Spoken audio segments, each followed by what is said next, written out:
Olá, minha gente, tudo bem com vocês? Dessa vez vamos a mais uma solução linda de uma questão de matemática. Olha só, depois de 3 trimestres de prejuízo, a Petrobras registrou lucro de 370 milhões de reais no segundo trimestre de 2016. E aí uma informação chave, queda de 30% com relação ao mesmo período do ano anterior. O balanço da companhia, porém, continua sofrendo com itens não recorrentes, como previsões e baixas no valor de ativos investigados pela Operação Lava Jato, aquela matemática da nossa vida que envolve os números de fato. De acordo com as informações do texto, no segundo trimestre de 2015, o lucro da Petrobras foi de aproximadamente quanto, portanto? Vamos lá. O enunciado citou que houve uma queda de 30% em relação ao mesmo período do ano passado. Portanto, pessoal, o que nós temos que perceber é que 100% menos 30% já vai me dar um percentual de, obviamente, 70%, que é 70 sobre 100, que é 0,7. Portanto, o que nós tivemos nesse momento foi 0,7 de um determinado valor que correspondeu a um lucro. Isso representou, voltando para o texto, 370 milhões de reais. Uau! Então 0,7 vezes x dá igual a 370. Portanto, x, que representa o lucro da Petrobras, será 370 dividido por 0,7. Organizando essa fração, é a mesma coisa que 3.700 dividido por 7, que dá 528 milhões de reais, aparecendo exatamente na alternativa D. Portanto, meus caros estudantes, ficamos então com a resposta correta do item D de dado. Um grande abraço e até a próxima. Tchau, tchau. Olá, pessoal. Vejam agora mais uma questão do primeiro. A Caixa é o único banco que ainda trabalha com crescimento expressivo na carteira de crédito de 2016, ainda que menor que o valor projetado anteriormente. A previsão atual é que a carteira avance entre 5,5% e 7%, ante a estimativa anterior de alta de 7% a 10%. A carteira de crédito do banco citado no texto tem duas previsões de crescimento, uma previsão atual e outra previsão anterior. Cada uma delas possui duas estimativas que limitam as possibilidades de crescimento entre mínimo e máximo. Considerando que a carteira de crédito em 2016 tem o menor aumento estimado pela previsão atual, a queda em relação ao melhor desempenho estimado pela previsão anterior seria de... Ora, pessoal, vejam que nós temos o seguinte, na previsão atual, avança entre 5,5% e 7%. Então, o menor valor da previsão atual era 5,5%. Mas o melhor valor da previsão anterior era 10%. Então, se crescer o mínimo que está estimado pela previsão atual em relação ao máximo que estava estimado pela previsão anterior, ele está querendo saber de quanto é essa queda. Então, nós vamos fazer o seguinte, 10% menos 5,5%, isso resulta em 4,5%.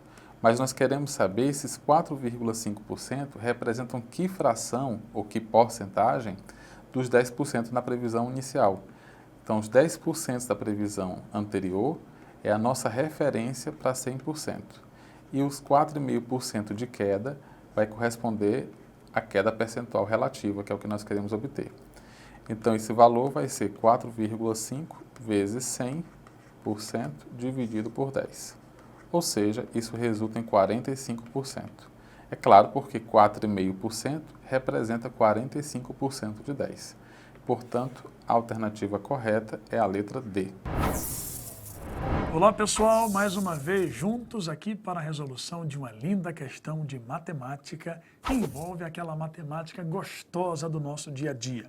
O texto 1 cita para nós o que é a inflação e o texto 2 dá uma informação muito importante de que 4,5% foi a inflação para 2017. Muito bem, vamos à proposta do enunciado, que é da competência 1 e habilidade 3.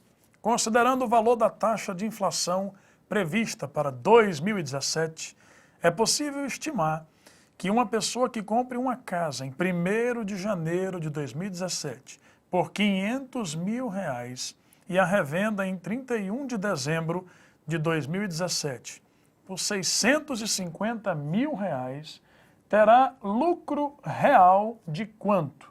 Muito bem, vamos à análise. R$500 mil, excelente, foi o preço pago pela casa.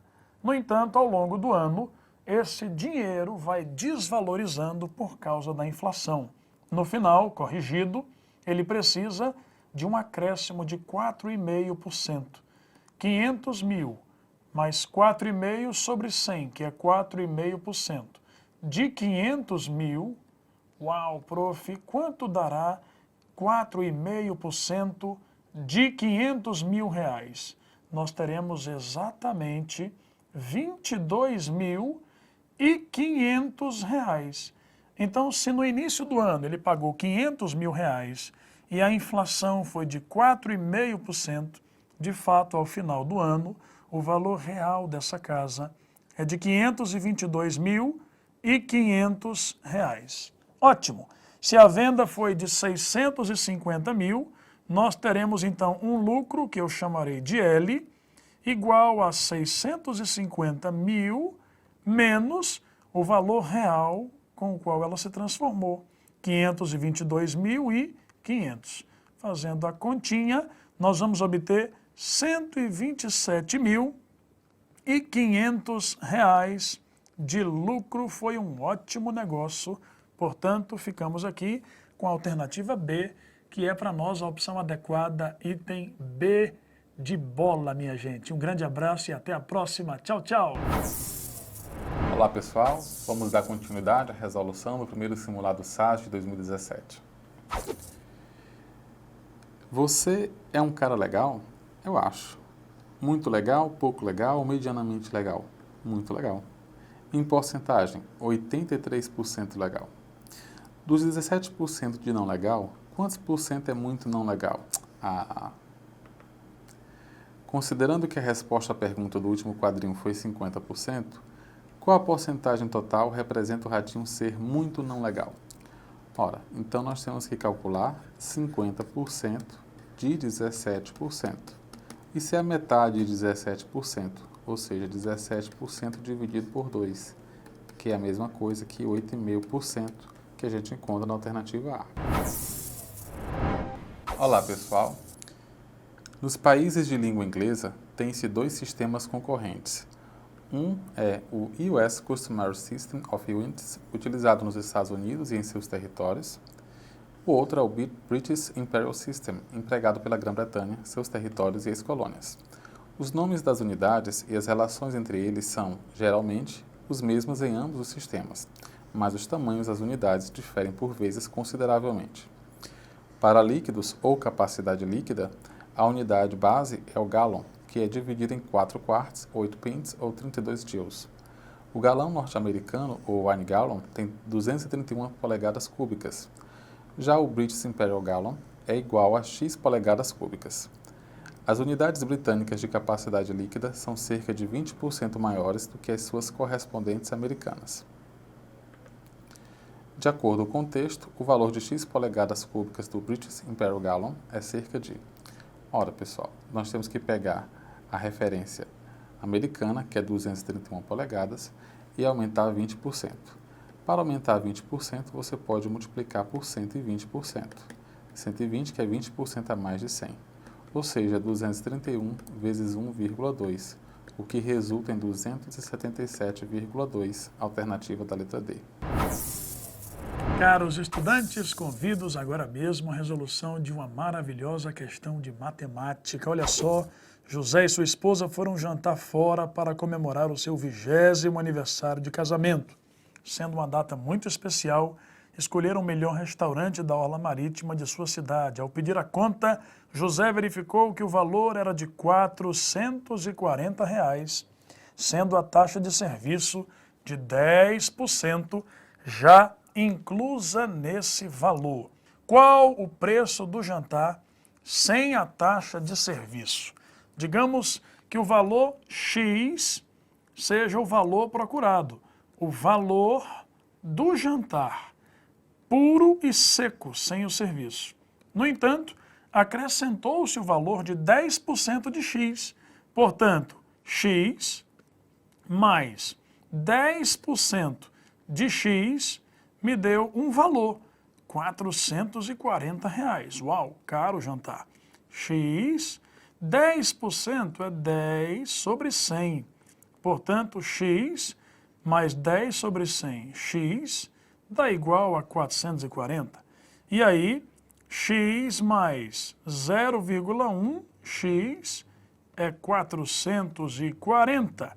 E, finalmente, 1,1x é igual a 440. Finalizando, o valor procurado de x, que é o valor do jantar sem a comissão de 10% do garçom, 440 dividido por 1,1, que é a mesma coisa que 4.400 dividido por 11, que dá exatamente R$400, o que aparece aqui, minha gente, na letra B. Portanto, nessa linda questão, marcaremos mesmo a alternativa B de bola na resposta. Um grande abraço, pessoal, e até a próxima. Tchau, tchau. Olá, pessoal. Na próxima questão, teremos probabilidade. Lançado em agosto de 2016 no Brasil, o jogo Pokémon GO tornou-se uma febre e muitas pessoas passaram a caçar os monstrinhos pelas ruas. Naturalmente, existem Pokémons mais comuns, enquanto outros são mais raros de se encontrar, o que alimenta a dinâmica do jogo. Os parques são localizações com grande incidência de aparecimento de Pokémons, e por isso atraem muitos jogadores. Observando essa situação, alguns pesquisadores coletaram dados em determinado parque, e construíram tabela a seguir com as probabilidades de se capturar alguns tipos de Pokémon nesse parque. Um jogador, ao caminhar pelo parque em que os dados anteriores foram coletados, encontra e captura 3 Pokémons. Sabendo que capturar um Pokémon não influencia na captura de outro, qual a probabilidade de que esse jogador tenha capturado um Pidgey, um Zubat e um Charizard? Ora, pessoal, como os eventos são independentes, basta se multiplicar as probabilidades correspondentes, ou seja, 0,18, 0,09 e 0,02. Então, vamos fazer 0,18 vezes 0,09 vezes 0,02. Mas isso é o mesmo que fazer 18 dividido por 100 vezes 9 dividido por 100 vezes 2 dividido por 100. Mas isso é o mesmo que 324 dividido por 1 milhão. Mas isso também é igual a 3,24 dividido por 10 mil, que também pode ser escrito como 3,24 vezes 10 elevado a menos 4, que é o que a gente encontra na letra E. Olá, pessoal! Tudo bem com vocês? Nesta próxima questão, nós vamos trabalhar um pouquinho o assunto de porcentagens. Vamos lá? Um produto importado, ao ser taxado, recebe um acréscimo de 60% sobre seu valor aduaneiro, o valor da mercadoria, somado ao frete e ao seguro, quando houver. Além de um valor fixo de R$12 referente à taxa para despacho postal. Uma pessoa deseja comprar um aparelho que custa R$1.250 em uma loja física no Brasil. Em um site de compras internacional, o mesmo produto é vendido pelo valor aduaneiro correspondente a R$700. Considerando o valor final do aparelho após ser taxado, essa pessoa economizará. Muito bem, então nós temos que descobrir se há uma economia e em relação a que tipo de forma de compra. Primeiro vamos observar que o valor aduaneiro é R$700 e que a esse valor deve ser acrescido 60% e depois somar a taxa fixa, que é R$12. Então vamos calcular aqui 60% de R$700, que é igual a 60 vezes 700 dividido por 100, ou seja, R$420. Esse é o aumento devido a esse acréscimo de 60%. Então o valor final desse produto vai ficar em R$700, que é o valor aduaneiro, mais 420, correspondente ao acréscimo de 60%, mais R$12, correspondente ao valor fixo. Ao somar isso aqui, nós encontramos R$ 1.132. Isso se ele resolver comprar pelo site. Na loja física é 1.250, portanto é mais caro de fato na loja física. Então, se ele comprar pelo site, ele vai economizar 1.250 menos 1.132. Mas isso é exatamente R$ 118. Portanto, a economia vai ser de R$ 118 caso ele compre no site internacional. Então, pessoal, o gabarito dessa questão foi a letra A. Olá, pessoal! Vamos resolver mais uma questão do segundo simulado SAS-ENEM, trabalhando o conceito de descontos sucessivos. Vamos ver? Aqui aparece uma imagem, um banner, em que aparecem ofertas com até 80% de desconto, com mais 12% de desconto em pagamento no boleto e outros 10% de desconto se for utilizado esse cupom. Uma loja de vendas na internet promoveu uma liquidação em seus artigos. Um produto dessa loja que receba todos os máximos descontos sucessivos indicados na imagem custará. Então veja bem, nós temos 3 descontos sucessivos. Nós temos um desconto de 80%, seguido de um desconto de 12%, seguido de um desconto de 10%. Como ele indica que é o máximo, né? 80% e 12% seriam os máximos. Então, se nós dermos esses 3 descontos sucessivos, qual vai ser o desconto total? A maneira correta de fazer isso é a seguinte. Você vai ter 100%, que seria o preço do produto, menos 80%, que é o primeiro desconto máximo. Como ele é sucessivo, você deve multiplicar pelo segundo desconto máximo, que vai ser 100% menos 12%. Então, esses valores aqui, eles vão indicar o preço final do produto. E aí, o terceiro desconto sucessivo, 100% menos 10%, que é o último desconto que aparece lá. Então, nós temos que isso aqui vai indicar o valor final do produto. Vou botar aqui valor final, em termos percentuais. Ou seja, após o primeiro desconto de 80%, o produto passa a ter apenas 20% do seu valor original. Com o desconto de 12%, ele vai ter então 88% do valor já descontado. E com o desconto de 10%, ele vai custar apenas 90% do valor restante. Esse vai dar o valor final em termos percentuais. Quando nós multiplicarmos 20% por 88% por 90%, a gente faz assim, 20 vezes 88 vezes 90, como todo mundo é porcentagem, então é 100 vezes 100 vezes 100. Essa conta dá 0,1584, ou seja, corresponde a 15,84% do valor original, que é o que a gente encontra na letra C. Então, pessoal, o gabarito dessa questão foi a letra C. Olá, pessoal, tudo bem com vocês? E na próxima questão nós vamos trabalhar probabilidade. Vejamos a questão. Um programa de auditório possui um quadro em que o participante gira uma roleta como mostrado a seguir. Ele deve girar a roleta 2 vezes e recebe um prêmio em dinheiro caso o produto dos 2 números obtidos seja igual a 6. Qual a probabilidade de o participante vencer? Bom, de acordo com o texto, ele tem que tirar 6 como produto. Então, ou ele tira 2 e 3, ou ele tira 3 e 2, que são as únicas maneiras do produto dar 6. Observe que há, dos 6 resultados possíveis, 2 favoráveis ao 6. E dos 6 resultados possíveis, 3 são favoráveis ao 6. Aqui nós vamos ter 3 sextos vezes 2 sextos. Então, nós vamos ter 6 de 36 mais 6 de 36. Ou ainda 12 de 36, que simplificando é 1/3, que é o que nós encontramos na alternativa A. Ok, pessoal? Resposta a essa questão, letra A. Olá, pessoal, tudo bem? Na próxima questão, nós vamos trabalhar com porcentagens. Vejamos? Um dos meios de transmissão do HIV é a relação sexual sem uso de preservativo, sendo esse o principal motivo do alto índice de incidência do vírus em determinado país, cujo território está dividido em 4 regiões, A, B, C e D.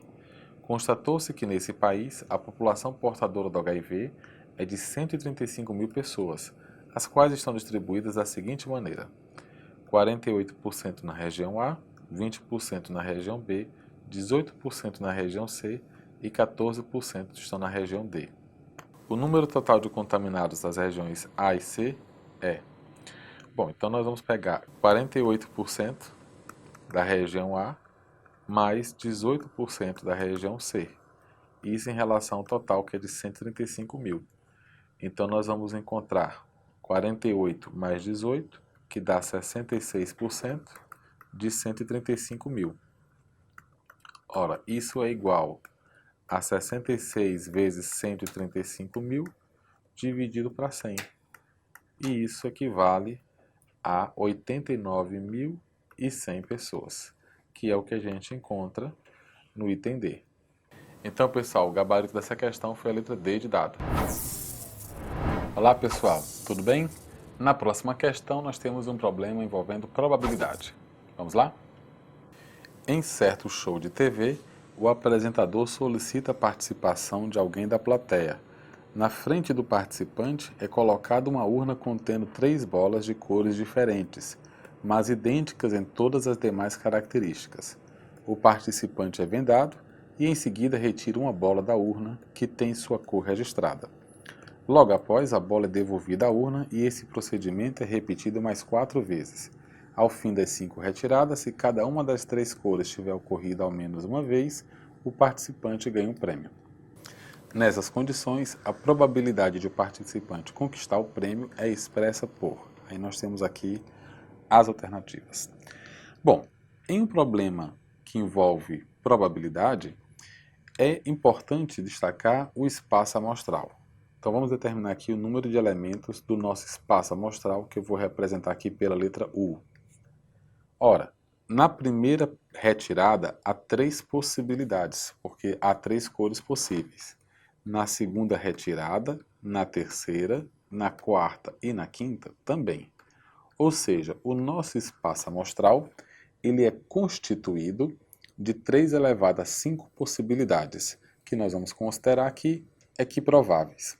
Agora nós temos que determinar o que nos interessa, ou seja, nós queremos saber quantos desses 3 elevado a 5 possibilidades do espaço amostral correspondem ao participante conquistar o prêmio.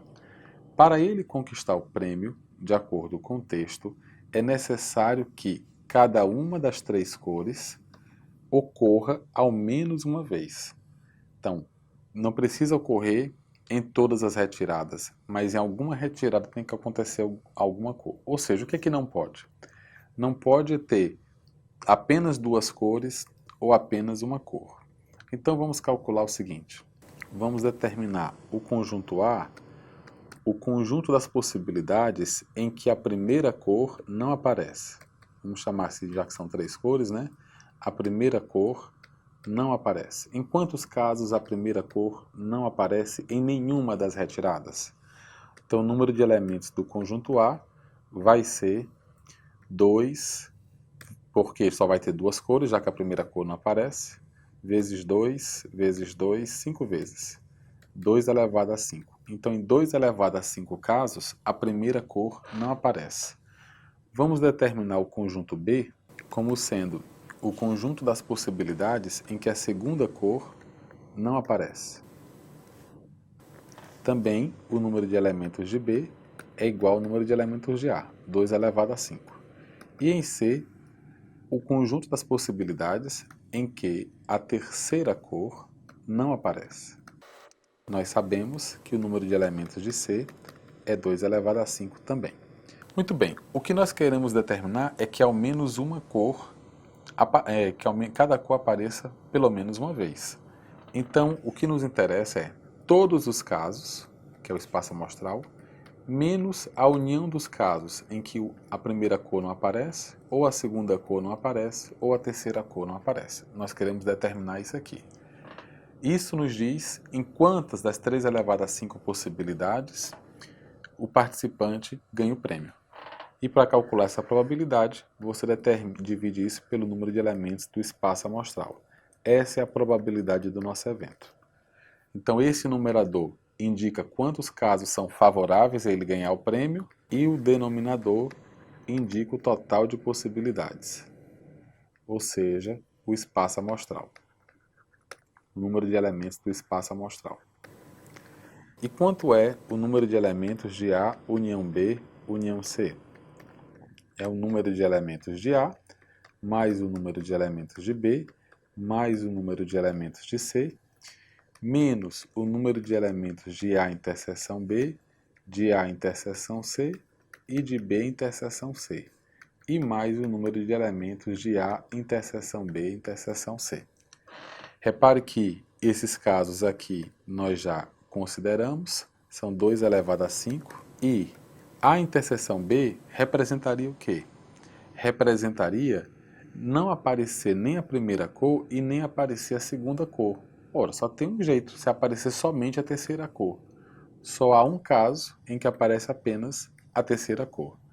A interseção C é quando aparece apenas a segunda cor, só tem uma possibilidade. E B interseção C é quando aparece apenas a primeira cor, que só tem uma possibilidade. E a interseção dos três tem que ser vazia, porque não é possível não aparecer nenhuma das cores. Portanto, o número de elementos de A união B união C é 3 vezes 2 elevado a 5 menos 3. E então a probabilidade do nosso evento vai ser o número de elementos do espaço amostral, que é 3 elevado a 5, menos o número de elementos da união de A, B e C, que a gente acabou de ver, que é 3 vezes 2 elevado a 5 menos 3, dividido pelo número de elementos do espaço amostral. Isso nos dá a expressão 3 elevado a 5 menos 3 vezes 2 elevado a 5 mais 3 sobre 3 elevado a 5, que é o que a gente encontra na letra D. E então, pessoal, o gabarito dessa questão foi a letra D. Olá, pessoal, tudo bem? Na próxima questão nós temos um problema de probabilidade. Vejamos? Carlos e Pedro apostaram R$ 280 em um jogo em que um dado comum de 6 faces é lançado várias vezes. Carlos apostou que o resultado seria um número par e Pedro que o resultado seria ímpar. O vencedor seria aquele que atingisse 5 vitórias primeiro. No entanto, após 7 partidas, o jogo teve que ser interrompido. Nesse momento, Carlos tinha 4 vitórias. Assim, resolveram dividir o valor total proporcionalmente às probabilidades de cada um vencer. A parte de dinheiro que coube a Carlos foi: bem, pessoal, repare que, devido ao fato de Carlos ter 4 vitórias, enquanto que Pedro tem 3 vitórias, para Carlos vencer ele tem que atingir 5 vitórias. Ou ele ganha a 8ª partida, atingindo 5 vitórias, ou ele perde a 8ª partida, mas ganha a 9ª, atingindo aí 5 vitórias na 9ª partida. Não pode passar disso, porque senão, se ele perder 2 partidas seguidas, aí o vencedor vai ser Carlos, né? O vencedor vai ser Pedro. Então a gente precisa fazer com que Carlos ou ganhe a 8ª partida, ou ganhe a 9ª partida.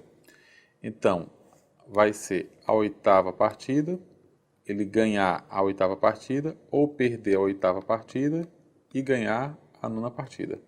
Para ganhar a 8ª partida é 50%, porque é 50% de chance de ser par ou ímpar.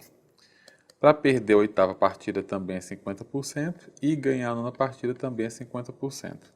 Ou seja, Carlos tem 3/4 de chances de ganhar esse jogo com 5 vitórias. Portanto, ele vai ter direito a 3/4 do apostado, 3/4 de 280. E, portanto, ele vai ter direito a R$ 210, que é o que nós encontramos na letra D. Muito bem, pessoal, o gabarito dessa questão foi a letra D. Olá, pessoal, tudo bem? A próxima questão é sobre probabilidade. Vejamos? A corrida final de uma competição de kart ocorrerá em 2 turnos, sendo o primeiro em um sábado e o segundo no dia seguinte. Analisando dados meteorológicos, os organizadores do evento observaram que a probabilidade de não chover durante o primeiro turno da corrida é 90%. Já a probabilidade de não haver chuva no segundo turno é 60%. Considere que as ocorrências de chuva em cada turno da corrida são eventos independentes. A probabilidade de que ao menos um dos turnos da final ocorra na presença de chuva é. Então vamos determinar a probabilidade de não chover em nenhum dos 2 turnos. Não chover em nenhum turno. Ora, vai ser a probabilidade de não chover no primeiro turno, que é 90%, vezes a probabilidade de não chover no segundo turno, que é 60%. Ou seja, há 54% de chance de não chover em nenhum dos turnos. Logo, a probabilidade de chover em ao menos um turno ou seja, chove em um ou chove em outro turno, vai ser 100% menos os 54% de chance de não chover em nenhum dos turnos, ou seja, vai ser 46%, que é o que a gente encontra na alternativa D. O gabarito dessa questão foi, portanto, D. Olá pessoal, tudo bem? A próxima questão é sobre probabilidade. Vejamos. Na Serra do Urubu, localizada na zona da Mata Sul pernambucana, são encontradas 35 espécies de mamíferos, 261 espécies de aves, 23 anfíbios, 65 briófitas, 130 samambaias, 66 orquídeas e 39 bromélias. Falando especificamente sobre as aves, a área abriga 19 espécies raras de pássaros, únicos do Brasil e do mundo. Um pesquisador deseja divulgar esses dados em uma conferência e decide utilizar um pôster com imagens de 2 espécies da Serra do Urubu, que serão escolhidas de forma aleatória, com a condição de que sejam retratados necessariamente um animal e uma planta. Qual é aproximadamente a probabilidade de que o animal escolhido seja uma das espécies raras de pássaros e a planta uma orquídea? Muito bem. Se você observar, há um total de 319 animais, dos quais 19 são referentes a pássaros. Assim, a probabilidade de ser escolhido um pássaro é 19 sobre 319. Enquanto que há um total de 300 plantas, das quais 66 são referentes a orquídeas, ou seja, a probabilidade de ser escolhida uma orquídea é 66 entre as 300. Assim, a probabilidade de se escolher um pássaro e uma orquídea vai ser 19 sobre 319 vezes 66 sobre 300, o que vai corresponder a 0,0131, ou seja, aproximadamente 1,31%, que é o que nós encontramos na alternativa B. Muito bem, o gabarito dessa questão foi a letra B. Olá pessoal, a próxima questão é sobre probabilidade. Vejamos. No sistema RGB de cores, cada cor é definida pelas quantidades de vermelho, verde e azul que a compõem. A maioria dos arquivos digitais atuais usam números inteiros variando de 0 a 255 para especificar essas quantidades. O número 0 indica a ausência de intensidade e o número 255 indica a intensidade máxima. Nesse contexto, cada cor é identificada por uma tripla ordenada, RGB, de números inteiros, com R, G e B variando todos entre 0 e 255. Por exemplo, a tripla 25500 indica o tom de vermelho puro, sem presença de verde nem a de azul.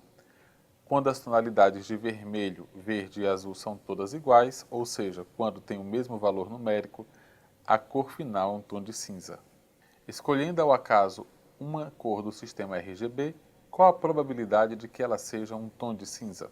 Muito bem, o nosso espaço amostral vai ter uma quantidade de elementos igual a 256, porque há 256 possibilidades para a cor vermelha de intensidade, já que ela varia de 0 a 255, você tem 256 possibilidades de tom para cada uma das cores. Então, para o verde também será 256 e para o azul também 256, ou seja, o nosso espaço amostral terá 256 ao cubo, intensidades diferentes, elementos. Para ser um tom de cinza, o número de elementos do nosso evento precisa ser um tom de cinza, nós queremos que seja cinza, é necessário que sejam a mesma intensidade. Então, o tom de vermelho continuará tendo 256 escolhas possíveis, mas o tom de verde só terá uma possibilidade, porque terá de ser necessariamente igual ao tom de vermelho escolhido, e o tom de azul necessariamente igual ao tom de vermelho escolhido, portanto, há 250 intensidades diferentes para um tom de cinza. Assim, a probabilidade de se escolher um tom de cinza vai ser 256 dividido por 256 ao cubo, que é o mesmo que 1 sobre 256 ao quadrado. Como 256 a gente sabe que é 2 elevado a 8, Então, nós vamos ter 2 elevado a 8 ao quadrado, ou seja, 2 elevado a 16, que é o que está presente na alternativa D. Então é isso. O gabarito dessa questão foi a letra D. Olá, pessoal. A próxima questão nós vamos trabalhar com aritmética. Vejamos. Um garoto coleciona miniaturas de criaturas místicas, as quais ele adquire em uma máquina de sorteio. A máquina sempre informa a quantidade de miniaturas disponíveis por tipo, de modo que a pessoa saiba quais são as chances de obter a criatura desejada. Cada ficha da máquina custa R$ 1,25, concedendo a única miniatura sorteada de modo aleatório. A tabela mostra as miniaturas disponíveis na máquina. No momento, o garoto deseja obter uma miniatura qualquer de dragão, podendo tentar a sorte na máquina ou comprá-la de um amigo pelo valor exato de R$ 50. Entre as duas possibilidades, a situação mais vantajosa para o garoto comprar a miniatura é: bom, vamos analisar quanto ele gastaria na máquina para garantir que iria obter uma miniatura de dragão. Observe que a pior hipótese seria se ele tivesse que tirar na máquina todas as cartas que existem, todas as miniaturas que existem, antes de tirar de dragão. Ou seja, 13 mais 2, que é 15, com 7, 22, com 14, há 36 miniaturas que não são de dragão. Se ele tentasse a sorte e não conseguisse de jeito nenhum, no máximo ele gastaria 36 tentativas antes de ter a certeza de que a próxima viria dragão. Ou seja, com 37 tentativas, certamente uma será de dragão, nem que seja a última, 37ª. Ou seja, no máximo ele vai gastar 37 vezes 1,25, que corresponde a 46,25, que ainda é mais barato do que a venda que o amigo pretende fazer por R$ 50. Então a situação mais vantajosa é tentar a sorte realmente na máquina, porque na pior hipótese ele gastaria no máximo 46,25. A alternativa correta é, portanto, a letra C de casa. É isso aí, pessoal. Gabarito essa questão C. Olá, pessoal. A próxima questão é sobre análise combinatória. Vejamos. Carlos e Marina estão brincando de adivinhar números. Carlos pensa em um número e desafia Marina a tentar descobri-lo. Para tanto, ele informa que o número tem as seguintes características. É um número inteiro entre 10.000 e 40.000. Tem o algarismo das unidades maior que o das dezenas e o das dezenas maior que o das centenas. É um palíndromo, isto é, tem a mesma sequência de algarismos quando lido da esquerda para a direita ou da direita para a esquerda, como por exemplo 2.552. Com essas informações, é possível que Marina descubra com certeza em que número Carlos pensou? Muito bem. Repara que, se é um número entre 10.000 e 40.000, é um número de 5 algarismos. E se é um palíndromo, ele tem que ter a estrutura A, B, C, B, A, visto que a leitura da esquerda para a direita deve ser a mesma leitura da direita para a esquerda. Como ele deve ser um número entre 10.000 e 40.000, esse A deve pertencer ao conjunto 1, 2, 3, ou seja, ou é um número 10.000, 11.000, 12.000 e alguma coisa por aí, ou é um número 20.000 e alguma coisa, ou é um número 30.000 e alguma coisa, já que ele tem que estar entre 10.000 e 40.000. O algarismo das unidades deve ser maior que o das dezenas. Se o algarismo das unidades, que é o A, deve ser maior do que os das dezenas, então esse A não pode ser 1. Quer dizer que o A ou é 2 ou é 3, visto que 1 não é maior do que os outros algarismos. Dessa forma, nós vamos poder ter as seguintes possibilidades, tomando o A como 2 ou tomando o A como 3. Se o A for 2, só há uma possibilidade, já que o algarismo das unidades deve ser maior que o das dezenas e o das dezenas deve ser maior que o das centenas. Então, deverá ser o número 21.012. Mas se o A for 3, então poderíamos ter a dezena igual a 1 ou igual a 2. Se a dezena fosse 1, a centena deveria ser 0. E se a dezena fosse 2, a centena poderia ser 0 ou poderia ser 1. Então, há essas 4 possibilidades numéricas para o número que Carlos pensou. Portanto, não é possível que Marina adivinhasse com certeza o número pensado, visto que há 4 possibilidades.